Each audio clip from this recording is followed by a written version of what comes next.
Hi kids, this is your superpowered kid, Neva Lee Recla. And today I'm super excited for this interview. We're interviewing Susan Harrow. Did I pronounce that right? You did. And she created Two Shield Verbal Self-Defense Training. And this is going to be an awesome interview. So we're going to be talking with Susan today about awesome superpowers for girls. So without further ado, will you help me welcome our guest, Susan Harrow? Hi, Susan. Hi, Neva. How are you? I'm great. I love that this is about girls, too, because now is the time. I mean, we are having our time for girls, aren't we? I mean, we're in the shining light of it. And now with all of the students organizing themselves, it's not just girls. Those are not just girls. But, I just think it's really time for kids and students and girls to see what their powers are, because they might not even know their superpowers. Yep, I agree. It's time to find out what your superpowers are. Yes. All right. So speaking of which, what are your superpowers? I think my biggest one is curiosity.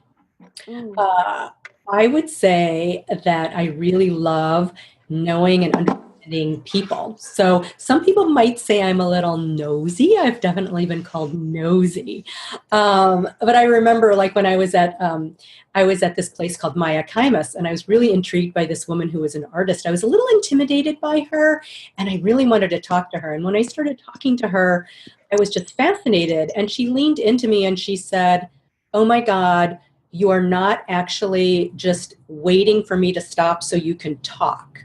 You're really listening to me." And I think it's kind of a lost art that we listen to each other without thinking about what we're going to say or how we look or how we're coming across, and really focus on 100% being in the moment with that person. And it sounds really obvious, but it's actually kind of rare. It's something that people always talk about, like with the Dalai Lama. It's his presence, and people feel seen and understood and loved. Mm-hmm. And I think when we listen deeply and ask questions, people really get that. I agree. Yeah. I agree. So what advice I'm reading my paper, what advice do you have for anyone, or mostly girls, if someone comes up and touches them in the boob area or their butt? Yeah. So the first thing is, don't let anyone get that close. Correct. So start to be aware of your surroundings so you can see when somebody is approaching you and getting too close, and you want to create that distance. So sometimes it happens, so fast that we can't have done anything to it. So if somebody's hand is on your boob, like up here, let's do it this way. You can grab their hand and twist their wrist and pull it off this way, like that. If it happens so fast and they've already grabbed you, then you want to use your voice and say, "No, stop it. Let me go. Don't do that." And use your eyes and use your voice and use your whole body to push them away and to make it clear that it's not okay to be touched.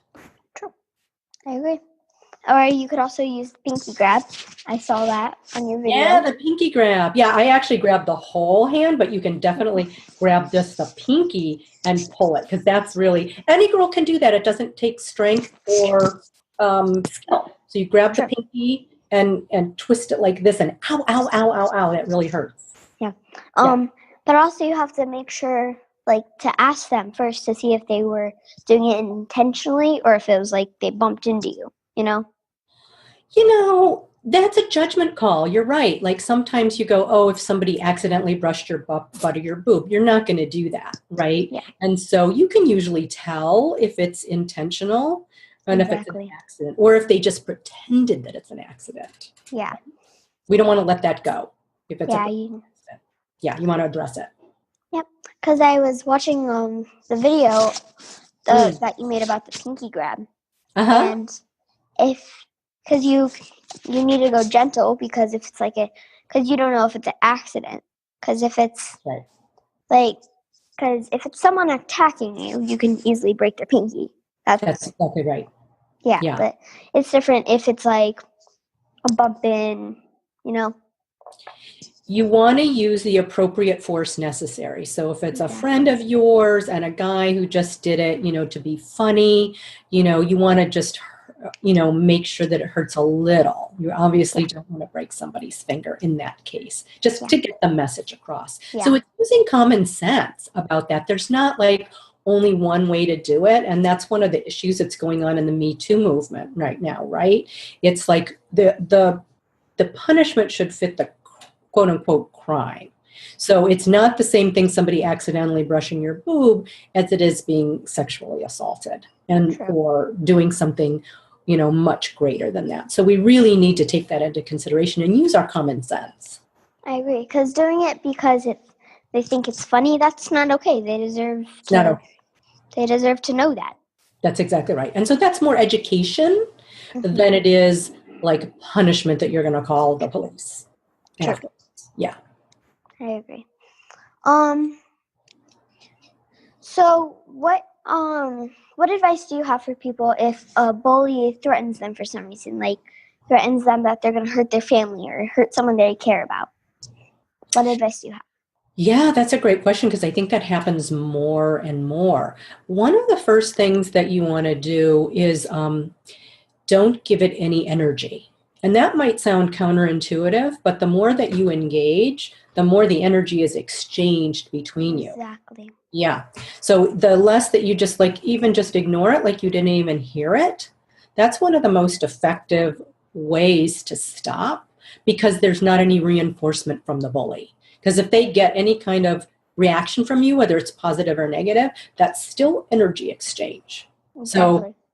So ignoring, if you can, just, you can even act like you didn't hear it. Just walk away. Yeah. You don't even hear it. You didn't even know. You just walk away. That's it.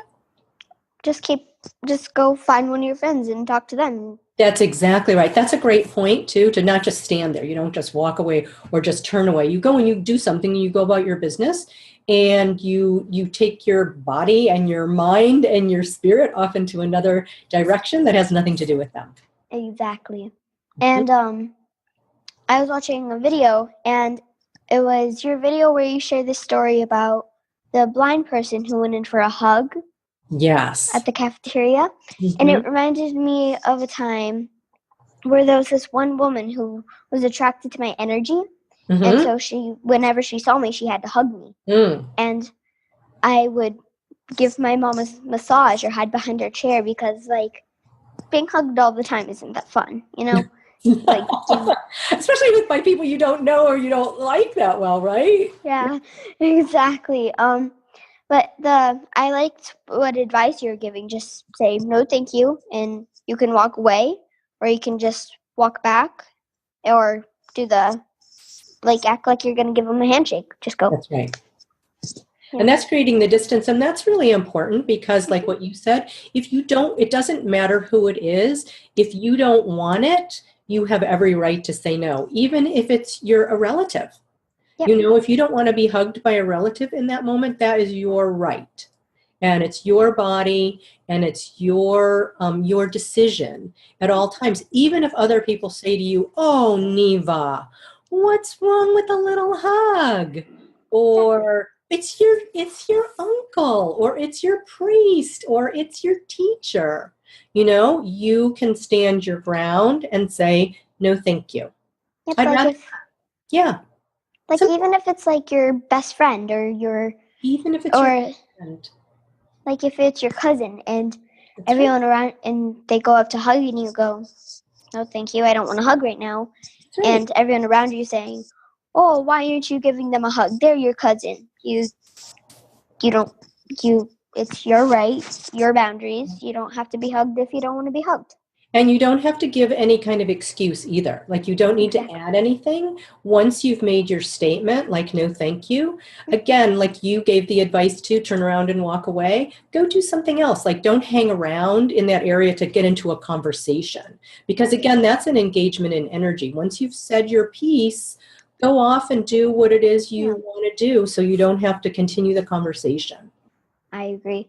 Because saying no to them and then trying to speak with them, that's just wait, what? it's kind of confusing. It's setting off an energy like you didn't want to hug them, but you want to talk to them. Right. And it gives them the opportunity to to the word chepper you, or to bug you, or to tease you, or to keep on doing that in the same vein. It gives them another opportunity. And what you're doing is just cutting off the opportunity. There is no further opportunity. You can even, if you're thinking about when you start to really feel it, you can pull your energy in. So, you can push your energy out and you can pull your energy in once you start to become aware of that. When you're you already know how to do it. Like when you're meeting a friend that you really love, you're very open and you're already sort of connecting with them. It's that feeling that you're doing with people. So you already know how to do that. And if you're scared, our energy automatically gets pulled in. So start to notice that and how you are using your energy even in a situation like that, because you can just pull it right in and pull it right back and then use your body and your everything and just walk away. Yep, I agree. So I think we have to take a quick break, but we've been talking with Susan Harrow about awesome superpowers for girls. We'll be right back. Are you here to change the world? Do you talk about things like vibration, frequency, awakening, and consciousness? Are you pretty sure you have superpowers? The Superpower Net is unlike normal coaching programs and conscious communities. We provide training, intuitive guidance, peer-to-peer learning, intensive one-on-one coaching, and a high vibrational network of people just like you. When you join the net, you get 24/7 access to a collaborative group of people who support you as you master your personal power and unlock your superpowers. If you're ready to use your superpowers to change the world, then join the Superpower Net today. Visit superpowerexperts.com/thenet to learn more. Okay, we're back and we've been talking with Susan Harrow about awesome superpowers for girls. And we were talking a little bit about boundaries and personal space. And I think it's really important that you have boundaries, like knowing your own boundaries and knowing what's okay with you and respecting others. Like if you respect others, they're probably going to respect you. That's right. I think that's really right. And that's such a great point. Knowing your own boundaries. Sometimes we don't know our boundaries until they've been crossed or we've crossed them. So that's part of an experiment, and that's okay. Like sometimes you go, I really wish I didn't let that person hug me. Okay, now the next time, what are you going to do differently? So don't beat yourself up. You go, oh, I noticed I let that person get in a little close. Next time, I'm going to be a little bit more aware, and I'm going to be able to head that off. So it's a learning process. Neva, just the other day, like I'm always learning too. I had just come back from Aikido and I was opening the trunk of my car to put my hakama, the skirt that we wear in Aikido, into the trunk. And this guy came up to me. It was night. And this guy came up. He was on the sidewalk and said to me, "Can I ask you a question?" And I'm immediately a little bit on my guard because I don't know him. It's nighttime. So I look around, make sure there's no other people around. And I say, okay. Now that was my choice because he didn't appear threatening. And then he asked me out. I wonder if you'd like to go to dinner with me. And it was kind of odd, and I was like, oh, no, thank you, and he continued the conversation. So I really wished I would have just stopped the conversation at no thank you and gotten in my car. But I was caught a little off guard. And I actually listened to him for a little bit longer when he explained he'd like to get to know me, blah, blah, blah. And I just said, thank you for asking and no thank you. And then I got in my car. But it took those 2 times. And then I thought, well, next time, what would I have liked to have done? I would have liked to have said, no thank you, closed the trunk of my car and just gotten in. Mm-hmm. Very pleasant, because he seemed like a nice person. So there was no reason to be harsh in that situation. And I could have just been clear and said that. So now so I'm educating myself too. Yep, I agree. Actually, I want to share a quick story about. Okay. So, I have 2 friends that like to take me and a friend of mine who's the same age as me. I'm 8, and we went to the zoo, and I was and we were just chilling out at the zoo, and then he came up and grabbed my butt. And it took I didn't say anything at first because I'm not very good at saying stuff. You're not good at doing what stuff? Like saying stuff that Oh, says uh-huh. like back off. Hmm. But it took me like 30 minutes or so. And once we finally, because he kept on touching me, he kept on like poking me and grabbing my butt and stuff. And when we were all taking a restroom break, I finally decided to say something because it was getting annoying and it's my body. And I said, "Don't touch me again." And he threatened to touch me again. He got up from his seat and he threatened to poke me. And I was standing and I just stepped back. Mm-hmm. And I was giving off the energy saying, "Back off or I will tell someone." Mm-hmm. You know, because it's important to know your boundaries. Like, I agree what you were saying earlier. Like, if you don't necessarily know your boundaries, you might know them once they get crossed. That's And right. I have the regular boundaries, like don't touch where the bathing suit covers, or don't, if you touch me and I say no, stop. And if you keep going, know that I do have the right to hurt you. That's exactly right. That's very sensible. Yep. Because, like, it's different. Like, if someone keeps on poking you and you say, "Please stop poking me," and you start off polite, and then they keep on doing it, then you say, "I said don't poke me." And after a while, where it gets to the point where you say, "Stop," then I feel like you have the right to hit them, you know, like to hurt them or go tell someone. Those are your options. So it's you have the option to deal with whatever you feel is right in that moment. Whether it's and sometimes you can let them know, I'm going to tell so and so this is not appropriate. I've asked you to stop, and there are consequences, and you want to let them know that there'll be consequences, whether it's telling a parent or a teacher or whoever that is. And also, you're right, in the consequence, it might be that you grab their finger and twist it a little bit if that was appropriate in the moment, to get them to stop.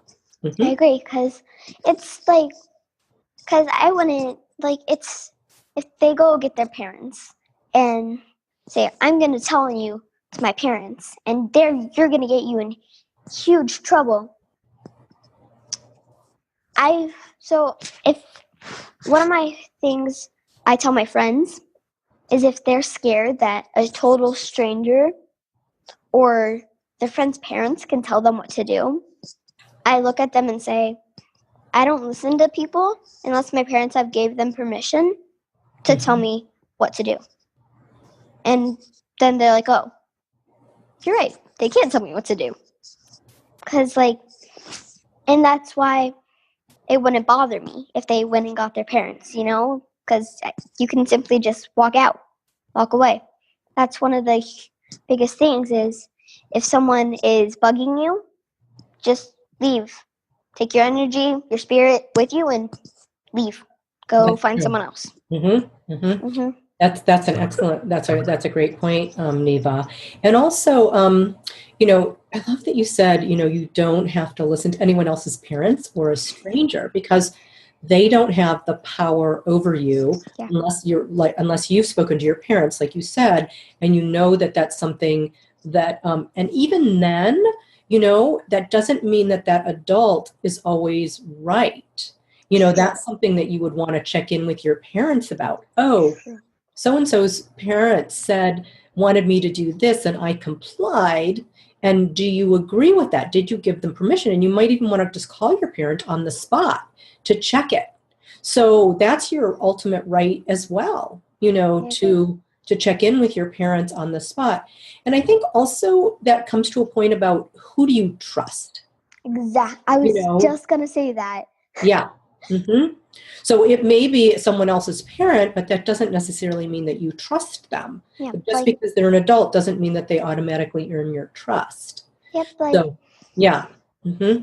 Like my friend's parents, just because I'm over there for a day or something, doesn't give, like, if I meet them and we've known each other for like a week or so and we decide that we can hang out at their house, doesn't give me the right, doesn't mean I have to immediately trust their parents. That's right.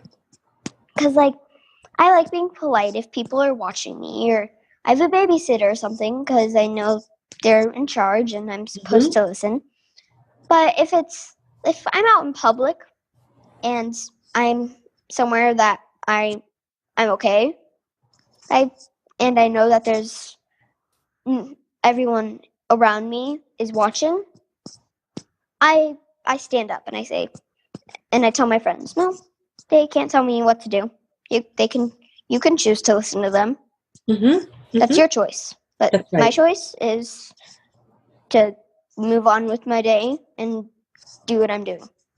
Right. So even let's take an example, like let's imagine you said you were shopping or you were at the mall or whatever. Let's imagine that you were trying on your shirt and you wanted to have privacy. And if that person's parent said, I want to be in the dressing room with you, you would have every right to say, I appreciate that. And I prefer to get undressed by myself in private. Exactly. So, and then I would stick to that even if they insisted, oh no, I really want to make sure that, this fits you before you buy it. And you can say, I'm happy to come out and show you. So you can offer like a juicy alternative, okay, I'm happy to come out of the dressing room once I've got my clothes on so you can see how this fits and I'll make the decision whether I want it or not. So that's another thing to consider is offering an alternative. So if they keep on telling you. What's that? If they keep on telling you, like, no, I insist, I have to come in with you, you can simply say, no, I want my privacy. If you're not going to give it to me, we can leave. That's right. So there's another alternative there. And so I always think about how can both, in that kind of a situation, how can both people be satisfied? Like, maybe the parent has another motive, meaning that they want to keep you safe, that they want to make sure nobody else goes into the dressing room with you. We don't know. And so that's where the curiosity comes into. You can even say in that situation, I'm curious why you would like to be in the dressing room with me. Exactly. Because we can't assume, we don't know. And they might go, well, I don't know, I've always gone in with my daughter. And you go, okay, well, that's great. And I'm not your daughter, Yeah. And then you can simply say, you can stand right outside my dressing room and guard it. That's right. And if the clothes do not fit, and they're not comfortable, I will tell you. I will come back, get dressed, and we can leave. That's right. So, yep.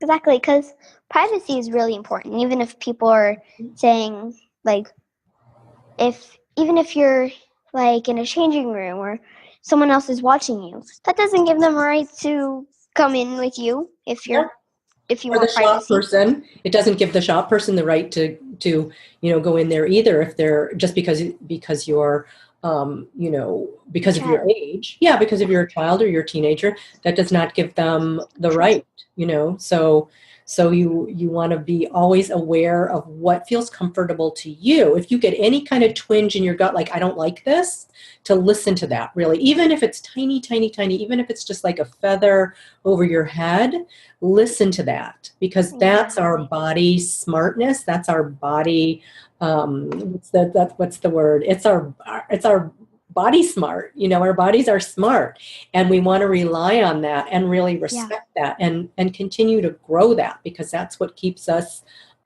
safe and alive. And that's the juicy part of us, like our intuition and that. So that comes even before like language, right? Exactly. And even if you're like out shopping on your own and you're in a changing room and someone is bothering you and like they keep coming in, and just like if it's like a curtain changing room where you can't walk and they keep coming in and keep saying hi, and you can simply get dressed, come out, and go find someone that looks trustable, and find someone like maybe even a cop, because there's always cops in like the malls and stuff. Go find them and say, excuse me, this person is invading my privacy while I'm trying and close. That's right. So if that's what you're in a situation like the person has repeatedly crossed your boundary and not respected your boundary, then you have every right to go to the next person in authority, whoever that is, and create a consequence for that. Yes. Because I find some people, because of my age, they treat me like a child, even though I'm 8, and they don't know how mature I can be, and so they treat me like how most children are treated. And I find that it's important that you go get like your parents or someone that knows you for sure, and then say, hey, this person is bothering me. Can you come and deal with it? That's right. Yeah, that's right. If you're not getting results, you want to escalate it. Yep. If you're not getting the respect, the respect or the result that you want, you want to escalate it. You have every right to do that. Exactly. It doesn't matter what age you are, even if you're 5 or 4 or 3. At any age, your body is your body, and your face is your own face, and all of that is you always have the right to speak up. I agree. So I was curious on how you got the idea on how to teach girls about what happens if someone comes up and grabs them, or what. I was curious on how you came up with that idea. I came up with the idea because I've been media training women and girls for the past almost 28 years. When I've been, first I was a publicist and now I'm a media trainer.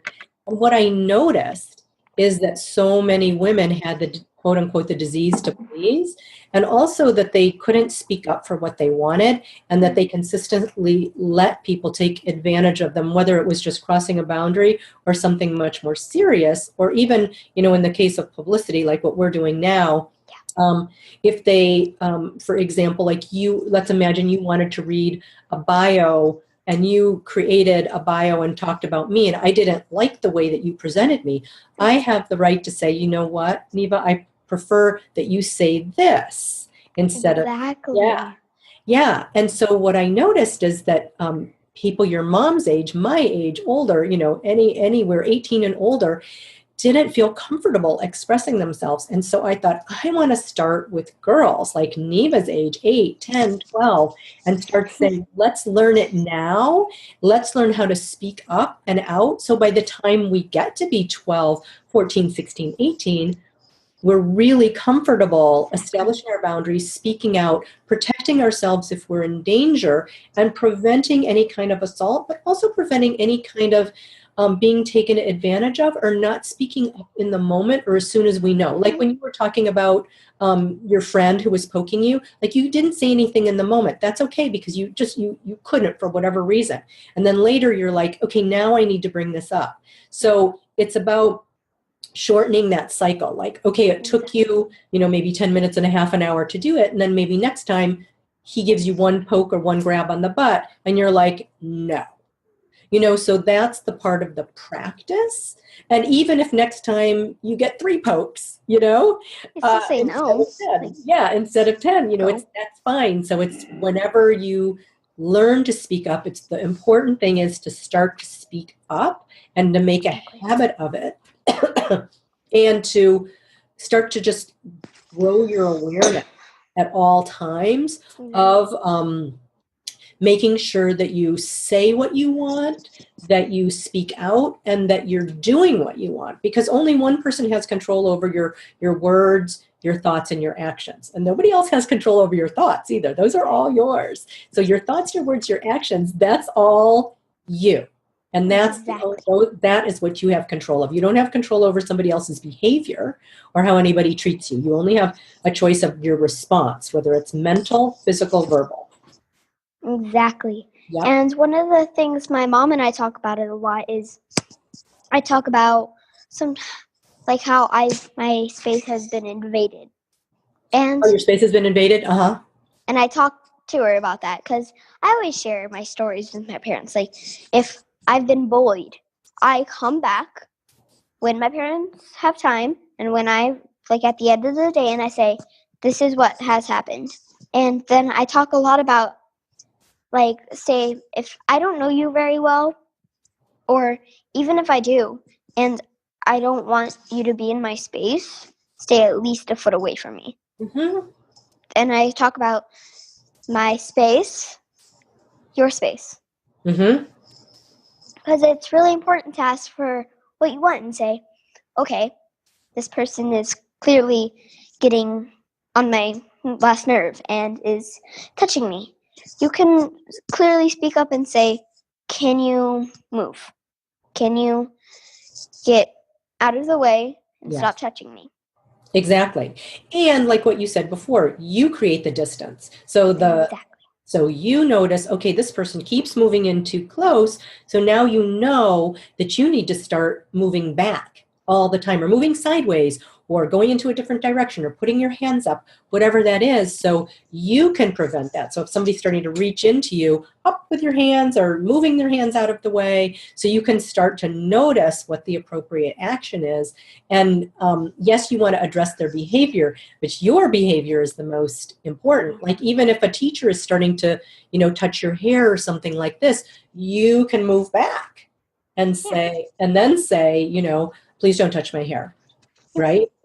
And I don't want you to touch me anywhere, actually. So you can, extend it out to anything without my permission. So if you want to touch me, please ask me first, even if it's my hair, a hug, whatever. Mm-hmm. Yep, exactly. Because also what my mom and I were talking about earlier today is if it's a little kid or someone Mm-hmm. who's like touching you and grabbing you and stuff, I was choosing to give my friend the benefit of the doubt because he's still little, like he's still a child, so he's still learning what I'm okay with and what girls are okay with, and I think that's important to give people the benefit of the doubt because sometimes people don't do that, and it's important that you say, okay, this person might still be learning about what's okay with me and what's not, That's so right, because, and we don't ever want to assume, like we don't want to assume ill intent, especially with somebody, like you said, who's just learning, but people are learning at any age. I mean, even, an 80-year-old is still learning and not maybe doing something that you feel is inappropriate, right? So Yep. it's at any age, you give the benefit of the doubt unless proved otherwise, unless it's obvious that it's a malintent or that it's absolutely something that you don't want. But in that case, education first is the best thing, because don't we really need to start educating our boys on what's okay with us, what's not okay with us? Exactly. So boys your age, it's start the education process now. And start to have all of your friends be in unison, like what's okay with you, and really start to think about that. Like the more, I think it's really, there's a lot of power in groups too, Neva, like really gather your girls together and go, hey, what do we think is okay? Is a butt touch okay? Is a poke in the ribs okay? What do you guys think? And do we need to start really as a unit, start to educate these boys and say, this is okay sometimes, this is never okay. It's never okay to walk by and grab my boob, right? So,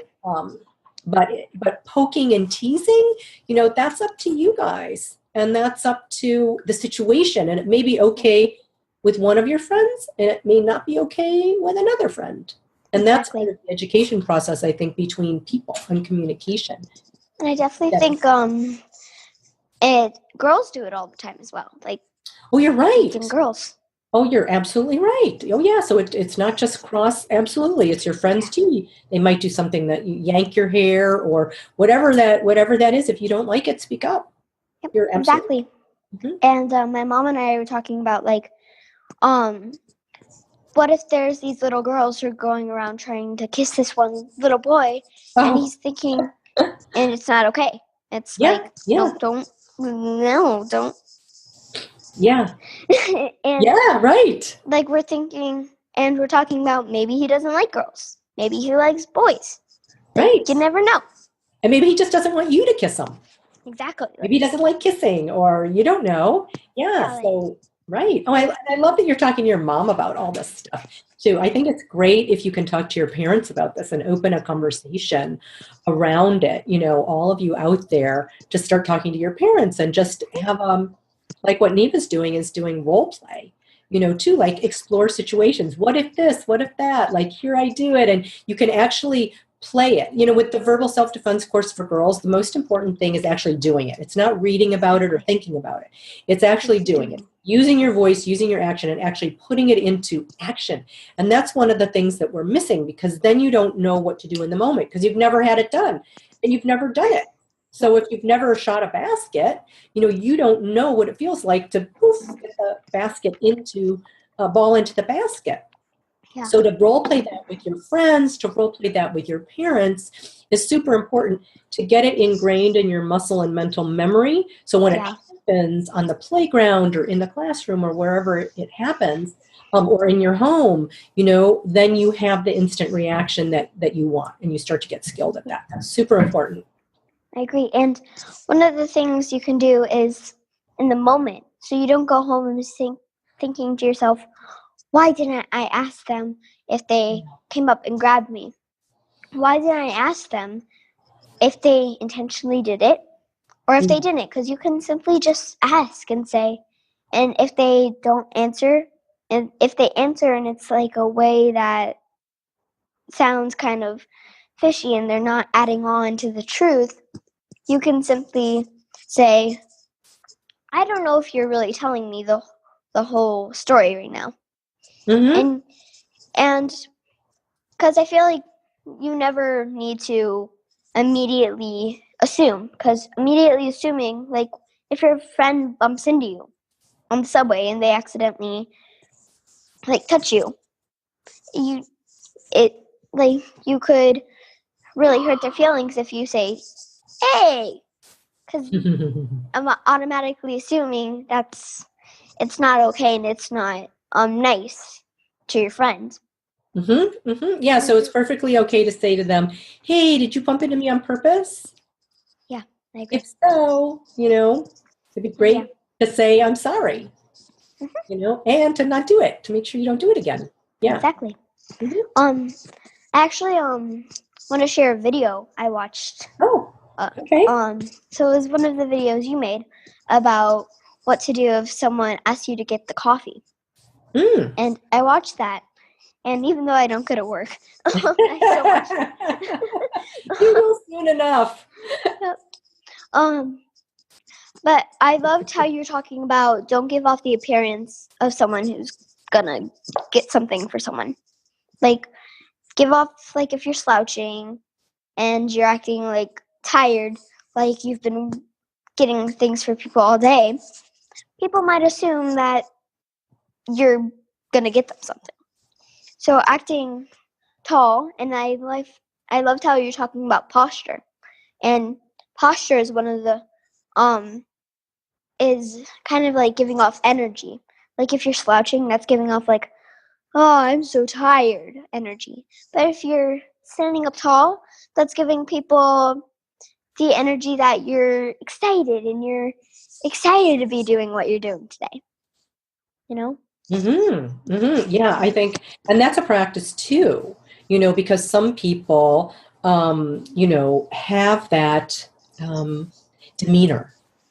They have that demeanor that they can be pushed around. I remember teaching at the UC, it was in the University of California system, and this woman was a manager, and she said to me that, everybody was always asking me to make copies and coffee, and she was a manager, and she was kind of like, she's kind of like this, and kind of like, a little squished in, and I said, you look like the coffee girl, because so what can we do to change that? Exactly. So you're right, it's partly posture, and it's also the way that you feel about yourself to make the decision that you're not coffee girl, and that you're not going to get anybody coffee anymore, and that, what did one gal say to me just the other day? She said, oh my God, now I can't remember, but it was a really great response to coffee. She said, and this, this is a way that you can respond too. I mean, this is something that it's person dependent, but she said, is your hand broken? I didn't mean to make you spit up your water. Oh, I remember that. It was at a party in Philadelphia. She said she was in IT, one of the few women in IT at that time. Yeah, yeah. And she said, is your hand or your arm broken? And he was like so startled. So that's a great startle response, right? So Oh my gosh. yeah. It's your hand broken. Is your hand broken? And then he never asked her to get coffee again. Yeah. Love it. Yeah. You could also say, can you not get up? Are you stuck to your chair? Any kind of response like that, but so humor. there's not just one way to do it, is what I'm saying. Use your own creativity. Sometimes it's humor. Sometimes it's a little bit of a sarcastic slice, whatever's appropriate, right? Yeah. Yeah, that's funny. Yeah. I'm going to make you spit up all over yourself. I tried my best to go. Oh, that's funny though. Yeah, that's a good response to say. Yeah. Are you So there's an endless way to respond. We've just talked about a few, but there's an endless, use your creativity. And again, sometimes humor is the best thing because, and then again, if in that situation that, you just go about your business right after you've said it, Because if you go from a way of humor, it's it makes them oh, they're right. I can simply just get up, take a pause, pause whatever I'm doing, and get myself coffee. Yeah, and what happens when you use humor is it's called a oh my God, now I can't remember for a second. It's a pattern break. Ooh. So anytime that you laugh, you create the good, the endorphins in your head. And so it shifts the energy on the spot. Yeah. So if you laugh about it, then you can't be mad at that person in the same moment, So it's a great way to just shift the energy in a second. Yeah. Exactly. And then you can just go about your day. Yep. Because we talk about a lot in my house, no one can actually do anything to you. Mm-hmm. So we talk about, if that person who, let's say he did get irritated and tried to demand for her to get him coffee. She could have chose to get irritated, and fighting violence with violence is never going to work out. That's right. So she could have chose to get irritated, or she could have just simply said, no, I'm going to go about my day. You figure something else out. You ask someone else who's going to be willing to do it. Exactly. Yeah. So you're saying that you always have the choice, even if you don't think you do, that you have the choice over your own thoughts and your own behavior. Yeah. I agree. And sometimes it's just taking that breath, because sometimes you might want to say something mean and you might want to close your mouth when you do that. Right? So close the mouth. I have an Italian temper, so my philosophy is when I'm angry, I close my mouth and I might leave the room, because you can't ever take that back. Exactly. That's the thing. You can't take your words back. People go, oh, I can apologize. But sometimes that, dagger to the heart stays in the heart forever. And you can't take that word back. Yeah. Exactly. It's super important to be impeccable with your word. Yep. And I actually think that posture and giving off a strong, tough energy is one of the best ways to have people stop touching you or grabbing you. Because if you give off an intimidating energy, they might not want to go near you. They might want to still speak to you, but they're probably not going to. You probably have less of a chance for them ever thinking it's okay to come up and grab you, or because one of the things that people do sometimes is if they see a friend, they'll rush up and hug them. Mm-hmm. And then sometimes maybe that friend's in a bad mood today, or maybe that friend or maybe they got in a fight. So I feel it's important, don't go up and hug someone immediately as well, because like I was saying before, don't treat people how you want to be treated. So, and you also bring up a great point of awareness. you want to notice, is your friend in a bad mood? Do they not feel like a hug? And are they in a bad mood and do they need a hug? Or are they in a bad mood and they don't want a hug? You know, part of that is your observation and respect for that person, right? Because you could easily walk up to them and say, hey, how's it going? And if they answer like, I just found out that I don't get to go to Disneyland today. Yeah. Then you could, then you say, okay, how can I help you? Mm-hmm. Do you want a hug? Mm-hmm. Do you want me to go get you a snack, some water? Mm-hmm. Do you want me to tell the teacher? And then, or if they're in an excited mood and they find out that they do get to go to Disneyland, then that's probably a good time to hug your friend. Yes, it probably is. And you can send the invitation. You start to open your arms, and if somebody starts to back away and you start to move in, so you don't just rush up and just do it. You can give the invitation, right? Like sometimes if I'm wanting to hug somebody, I will open my arms first and see if they move toward me. Is it okay? Are we going to meet in the middle?